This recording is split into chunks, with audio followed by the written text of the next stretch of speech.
네, 여러분 안녕하세요. 캠버리지 동아시아사입니다. 오늘은 우리가 조선 후기의 학문에 대해서 이야기를 해보도록 하겠습니다. 지금 우리가 배우고 있는 내용은 무엇이냐면요, 17세기, 18세기의 동아시아, 그러니까 중국의 명청시대, 한국의 조선 후기, 일본의 에도시대 때 어떠한 학문적인 변화가 있었는지에 대해서 살펴보고 있는 중이고요. 오늘은 그 두 번째 시간으로 조선 후기의 학문에 대해서 같이 한번 이야기를 하는 시간을 가져보도록 하겠습니다. 교재 32쪽의 내용이 되겠습니다. 같이 한번 살펴보도록 할게요. 자, 봅시다. 첫 번째 예학의 발달입니다. 임진병자 전쟁을 거치게 되면서 전쟁이라고 하는 상황 속에서 조선의 신분적인 질서가 상당히 많이 흐트러지는 모습을 보이게 됩니다. 그러면서 두 차례 전쟁을 겪고 난 이후에 조선의 지배층인 양반 사대부들을 중심으로 이러한 어떤 자신들이 중심이 되는 지배 질서인 유교적인 질서를 회복하고자 하는 그런 어떤 노력들이 이루어지게 되는데요. 그러한 목적에서 관심을 갖게 된 것이 바로 이 예가 되겠습니다. 예법이 되겠죠. 자, 예라고 하는 것, 예의라고 하는 게 무엇입니까? 윗사람과 아랫사람이 지켜야 되는 형식이 바로 예라고 하는 것이잖아요. 그죠? 그래서 어떤 형식으로서 윗사람과 아랫사람의 질서를 만들어 나가는 것이 옳은 것인가에 대한 관심이 높아지게 되었다라는 것이고요. 그에 대한 연구가 이루어지게 되면서 17세기 조선에서는 이른바 예학이라고 하는 것이 발달하게 되었다라는 것입니다.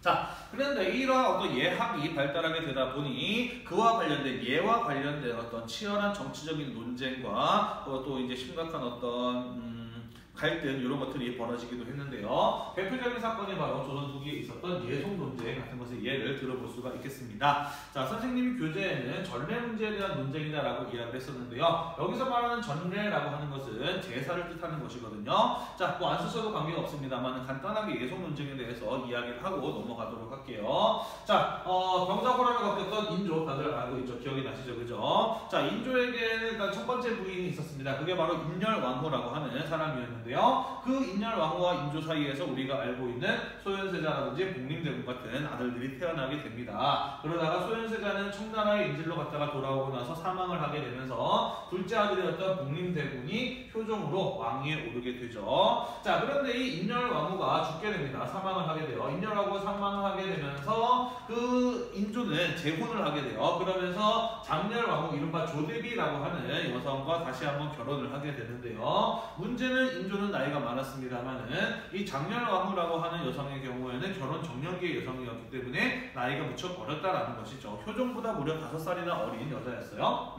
자, 그래서 이 장렬왕후라고 하는 여자가 이 효종과 효종의 부인, 자기의 아들과 며느리뻘 되는, 며느리죠, 정확하게 말하자면은 아들과 며느리가 죽을 때까지도 살아있는 그런 어떤 대단히 조선 왕조에 있어서 예외적인 그런 어떤 상황이 발생했었다라는 것입니다. 이해가 되시죠? 자, 그러면서 이런 어떤 예외적인 상황에서 이 조대비라고 하는 사람이 상복을 몇 년을 입어야 되는가에 대한 그런 어떤 논쟁이 발생하게 되었으니 그게 바로 이 예송 논쟁이었다라는 거예요. 상복을 몇 년 입는 것이 예학에 맞는가, 예법에 맞는가에 대해서 정치적인 세력들이 논쟁이 벌어졌다라는 것입니다. 예를 들자면요, 효종이 죽었을 때에는 서인은 1년 동안 입어야 된다, 남인은 3년 동안 입어야 된다라고 이렇게 서로 다른 주장을 하면서 두 개의 분당이 대립을 하는 모습을 보였어요. 자, 여러분들이 생각하기에는 아니 이게 무엇이 중요하다고 적어가지고 논쟁을 벌이느냐, 대충 입으면 되지라는 그런 어떤 생각이 벌어질 수가 있는데, 생각을 가지실 수도 있는데요.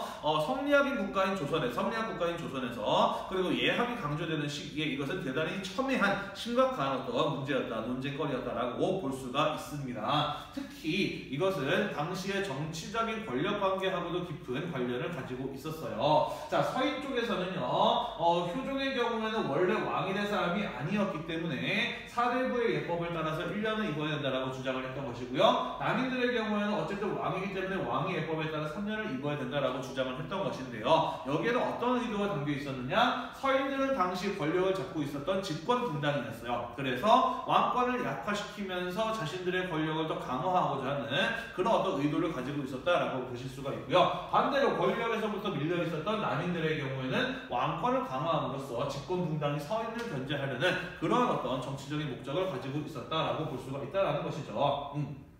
자, 그러면서 벌어졌던 논쟁이 바로 이러한 예속 논쟁이었다. 예학이 발달하게 되면서 나타났던 정치적인 갈등 논쟁이었다라고 보실 수가 있겠습니다. 자, 그렇지만 오늘날의 우리나라 지금 현재 우리의 기준에서 봤을 때는 참으로 답답한 노릇이에요. 그죠? 네, 맞습니다. 이런 어떤 예학의 발달, 예속 논쟁 이런 것들을 겪으면서 실제로 조선에서는 굉장히 답답한 상황이 벌어지게 돼요. 그게 바로 무엇이냐면 성리학의 교조화, 형식화라고 하는 것입니다. 자, 교조라고 하는 게 무엇인가요? 종교의 조상 혹은 종교를 창시한 사람이라고 보시면 되는데요. 예를 들자면 크리스트교의 교조는 예수님이죠. 자, 여러분들 교회 다니는 사람들이 예수님이 하신 말씀이 잘못되었다라고 비판을 하거나 그것을 따르지 않아야 된다라고 이런 식으로 얘기한 적을 들어본 적은 없을 거예요. 그죠? 교회 다니는 사람이라고 한다면 그들의 교조인 예수님의 말씀을 철저하게 믿고 그저 따를 뿐이지 않습니까? 그죠? 그런 게 바로 교조화라고 하는 것이에요. 예학이 발달하게 되면서 무엇이 예법에 맞는지에 대해서 철저하게 따지게 되고 그러면서 성리학에서 그 중에서도 특히 주자가 해석했던 것을 정답으로 보고 그것을 철저하게 따르는 일들이 벌어지게 되면서 성리학에 대한 어떤 연구라든지 성리학에 대한 어떤 변화 이런 것들이 나타나지 않고 주자가 해석했던 성리학을 그저 믿고 따를 뿐인 모습들이 나타나게 되었다. 그게 바로 성리학의 교조화, 형식화라는 것이 되겠습니다. 자, 그러면서 조선의 양반 사대부들의 사고가 무척이나 제한적이고 또 고체화되는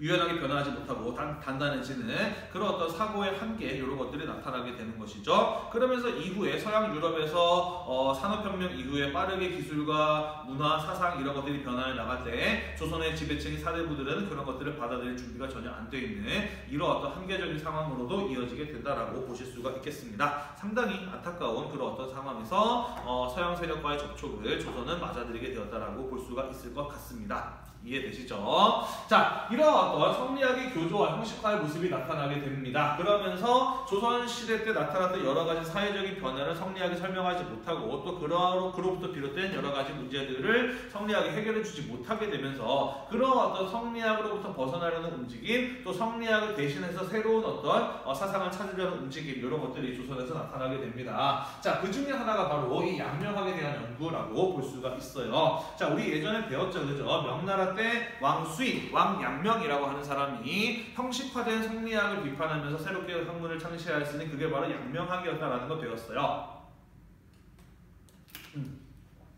그러면서 치양지, 지행합일 이런 것들을 강조하였다라는 거 그런 것들을 이야기했었죠. 그죠? 또 뭐 있었지? 인간의 마음이 우주 이치와 같다. 그죠? 라는 이런 것들 강조했던 게 이 양명학이지 않습니까? 그죠? 자, 이런 양명학은요 17세기로 들어가게 되면서 정제도라든지 아니면 소론 분당에 소속이 있었던 학자들 이런 사람들을 중심으로 해서 조선에서도 양명학이 본격적으로 연구되기 시작을 합니다. 자, 이들은요 지행합의를 강조했던 이 양명학을 받아들여서 조선에서 실천성을 강조하면서 성리학의 이러한 어떤 교조화를 비판하는 사람들의 그런 교조화를 비판하는 모습들을 보였다라는 것인데요. 자, 그렇지만 양명학이 가지고 있었던 조선의 양명학이 가지고 있었던 한계는 무엇이냐면요. 명나라에 비해서 조선에서는 이 양명학이 사회적으로 큰 영향을 미치지 못했었다라는 것이에요. 명나라에서는 양명학이 성리학의 대안으로서 꽤나 주목받았던 데에 비해서 조선에서는 별로 영향을 주지 못했다라는 것이죠. 왜 그랬냐면요. 이 정제도라든지 이러한 양명학 연구했던 소론학자들 뭐라고 부르냐면은 강화학파라고 부르는데요. 이들을 왜 강화학파라고 부르느냐? 정치적인 다툼에서 밀려나서 강화도로 유배를 간 사람들이었어요. 그래서 이 유배를 간 강화도 지역을 중심으로 학문을 연구했기 때문에 이 사람들을 강화학파라고 부르거든요. 다시 말해서 정치 권력으로부터 소외된 사람들이 연구했던 것들이었기 때문에 이러한 것들이 성리학 중심의 조선에서 새로운 어떤 사회 질서를 만들어내거나 새로운 학문적인 경향을 만들어내는 만큼 큰 영향을 미치지는 못했다라는 그러한 한계를 보였다라는 것이에요. 무슨 말인지 이해가 되시죠? 자, 그래서 우리 17세기에 조선에서의 어떤 학문적인 변화에 대해서 살펴보았습니다. 예학의 발달과 양명학의 연구였어요. 자, 18세기로 가보도록 합시다. 자, 조선에서 18세기로 들어가게 되면서 신한후 개척 이후에 중국에 들어왔던 서양의 학문과 종교 이런 것들이 서양 학문, 서학이라는 이름으로 조선에 들어오게 들어오기 시작을 합니다. 이러한 것들은요, 청나라의 어떤 조공사절인 연행사 이런 것들을 통해서 조선에 전해지게 돼요. 자, 그러면서 서양의 뛰어난 과학기술 이런 것들이 조선에 전해지게 되면서 조선의 천문학이나 역법, 기계제작 같은 것들이 발전하게 되는데 이러한 서학이 영향을 주게 됩니다. 수원 화성을 쌓는데 이용되었던 정약용이 발명한 거중기 이런 거 있잖아요, 그죠? 그런 것들 모두 이제 이러한 서학의 수용으로부터 비롯된 발전이다라고 볼 수가 있습니다. 자, 또한 서양의 종교인 천주교가 들어오게 되면서 양반층, 중인층을 중심으로 천주교의 신자가 나타나기 시작을 합니다. 이 천주교도 마찬가지라고 보시면 돼요. 양명학하고 마찬가지라고 보시면 됩니다. 권력에서 소외되어 있었던 남인 중심의 남인 학자들을 중심으로 서양의 학문들을 보고 배우고 접하는 이런 어떤 모습들이 나타나게 돼요. 권력에서 소외되거나 이후에서야 성리학을 대신할 수 있는 새로운 대안들에 대한 모색 이런 것들이 이루어지게 되었다라는 것이죠. 자, 그러면서 성리학이 아닌 새로운 어떤 학문들에 관심을 가졌던 이런 어떤 남인이라든지 아니면 중국에 갈 기회가 많았던 중인층들 이런 어떤 사람들을 중심으로 역관이죠. 이런 사람들을 중심으로 이 책으로 천주교를 배우고 또 그것에 대해서 이제 깊은 감명을 받아서 천주교를 믿는 이런 사람들이 나타나기 시작했다라는 것이에요. 보통은 이런 크리스트교가 전파되는 과정을 보면은 먼저 선교사가 가고 그 어떤 선교사들의 활동에 의해서 천주교가 이제 그 지역에 점차 이제 확산되는 모습을 보이는데요. 조선 같은 경우에는 천주교의 선교사보다 책이 먼저 들어와서 종교가 정착하고 발전해 나가는 대단히 예외적인 그런 어떤 모습을 보였다라고 합니다. 자, 그러면서 나중에는 뭐 윤지충 뭐 이런 사람을 들어봤는지 모르겠는데 이런 사람들을 중심으로 부모님이 돌아가셨는데 천주교의 교리에 따라 제사를 지내지 않고 천주교식으로 부모님의 장례를 치르는 이런 어떤 모습들이 나타나게 되고요. 그러면서 이러한 천주교라고 하는 것이 이 제사를 중심으로 하는 성리학적인 조선의 질서를 무너뜨릴 수 있는 위험한 사상이다라는 인식이 퍼지게 되면서 이후에 여러분들이 한국사 시간에 배웠던 천주교에 대한 대대적인 박해 뭐 이런 것들로 이어지게 되는 것이죠. 정약용 집안의 형제들 같은 경우에도 이러한 과정에서 천주교를 믿었었고 그로 인해서 박해를 받으면서 뭐 사망을 하기도 하는 또 유배를 가기도 하는 이런 모습들을 보이기도 합니다. 자, 그래서 우리 서학까지 이야기를 해봤고요. 마지막으로 실학에 대해서 이야기를 해보도록 합시다. 자, 선생님이 계속해서 이야기했어요. 조선 후기로 가게 되면서 사회적으로 경제적으로 상당히 많은 변화가 이루어졌다라고 이야기를 했습니다. 특히 상품화폐 경제가 발달하게 되면서 분홍이라든지 거상과 같이 신분적으로는 양반보다 아래에 있지만 경제적으로나 사회적으로 양반보다 훨씬 더 잘 사는 그런 어떤 사람들이 나타나게 되었다라는 것이죠. 뿐만 아니라 조선 후기로 가게 되면서 특히 삼정의 문란, 세도 정치 이런 것들이 나타나게 되면서 농민층들의 빈궁화, 가난해지고 먹고 살기 힘들어하는 이런 어떤 모습들이 상당히 빨라지는 가속화되는 모습들을 보이게 됩니다. 문제는 조선의 관학이었던 성리학이 이러한 어떤 사회적인 변화를 제대로 설명하지 못했고 그러한 사회적인 문제를 해결하는 데 별로 도움이 되지 못했었다라는 것이죠. 그죠? 자, 그러면서 실제적인 이런 어떤 사회적인 문제를 해결할 수 있는 방법에 대해서 사람들이 탐구하기 시작을 하였으니 그게 바로 실학의 등장이었다라는 것이에요. 다들 한국사 시간에 자세히 배웠기 때문에 우리 동아시아사 시간에는 그냥 간단하게만 언급을 하고 넘어가도록 할게요.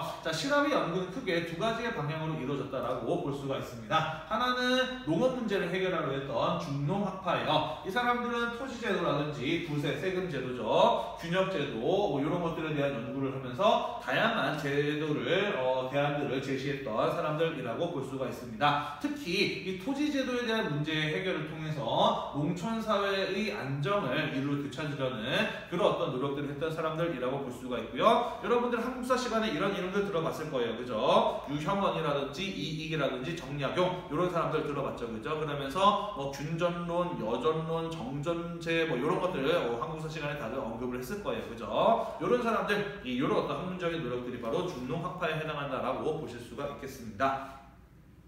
자, 그 다음에요. 북학파라고 불리는 사람들이 있어요. 북학, 청나라를 배우자라는 주장을 하는 사람들이죠. 자, 조선 같은 경우에는요, 청나라를 오랑캐의 나라로 여겼기 때문에 그들의 문물을 받아들이는 데 있어서 상당히 소극적이었다라는 거 이야기를 했었습니다. 그죠? 자, 그렇지만은 이 박지원 같은 사람들이 대표적이죠. 연행사를 통해서 조선에서 청나라로 보내는 조공사절로 직접 청나라를 갔던 사람들 깜짝 놀랍니다. 왜요? 청나라가 오랑캐인 줄 알고 있었더니 이 명나라 이후에 그들이 이뤄놨던 문화적인, 정치적인 또 경제적인 발전이 상당히 놀라운 것들이었기 때문인 것이죠. 그러면서 우리가 언제까지 청나라를 오랑캐로 생각할 것이 아니라 그들이 우리보다 훨씬 더 뛰어난 부분들을 가지고 있다는 것을 본 사람들을 중심으로 우리는 이제 그런 것들을 받아들이고 배워야 된다라고 하는 것을 주장하는 사람들이 나타나게 되었으니 그게 바로 북학파들이었다라는 것이죠. 그러면서 청나라의 어떤 발전된 선진적인 문물을 수용할 것, 그리고 청나라의 발전되었던 상품화폐 경제, 그런 것들을 보고서 우리도 이제 농업만이 아니라 상공업을 발전시켜야 된다라고 하는 그런 어떤 주장들을 하는 사람들이 나타나게 되었다라는 것이에요. 그러면서 뭐 박제가라든지 홍대용이라든지 뭐 유수원 이런 사람들 한국사 시간에 선생님이 이야기를 했었을 거예요. 그죠? 이러한 어떤 변화들이 조선 후기에 나타났던 학문적인 변화들이다라는 것입니다. 자, 이렇게 우리 조선 후기에 가게 되면서 나타났었던 다양한 학문적인 변화에 대해서 이번 시간에 함께 이야기를 해보았는데요. 이렇게 이야기를 하면은 마치 뭐 이런 어떤 양명학이나 서학이나 실학 이런 것들이 성리학의 대학으로서 활발하게 연구되면서 조선의 어떤 지배적인 사상이, 지배적인 학문이 성리학에서부터 점차 벗어나고 있었다라고 이렇게 인식을 할 수도 있습니다만은 아까 선생님이 이야기했었죠. 그죠? 이런 어떤 연구들의 경우에는 보통 권력에서 소외된 그런 어떤 양반 계층들을 중심으로 이루어졌던 것들이다라는 것입니다. 여전히 조선의 핵심적인 우리가 흔히 말하는 인사라고 이야기를 하죠. 핵심적인 권력을 가지고 있었던 양반 지배층들의 경우에는 철저하게 성리학적인 질서를 따르고 믿는 사람들이었고 여기에서 이런 연구를 했던 사람들도 역시 기본적으로는 머릿속에 성리학적인 마인드를 가지고 있었다라는 것이에요. 그러면서 성리학은 조선이 망할 때까지 여전히 그 지배적인 질서였다라고 하는 것 이런 것 정도는 여러분들이 살짝 이해를 하고 그러한 과정 속에서도 성리학으로부터 벗어나려고 했던 노력들이 있었다라는 정도로 여러분들이 이번 시간에 배운 내용들을 이해를 해주시면 좋을 것 같습니다. 네, 오늘도 공부하시느라고 대단히 고생이 많으셨고요. 오늘 수업이 좋아졌다면 구독과 좋아요 잊지 말고 꼭 많이들 눌러주시고요. 다음 시간에는 에도시대 때 일본의 학문에 대해서 같이 살펴보는 시간을 갖도록 하겠습니다. 고생하셨습니다.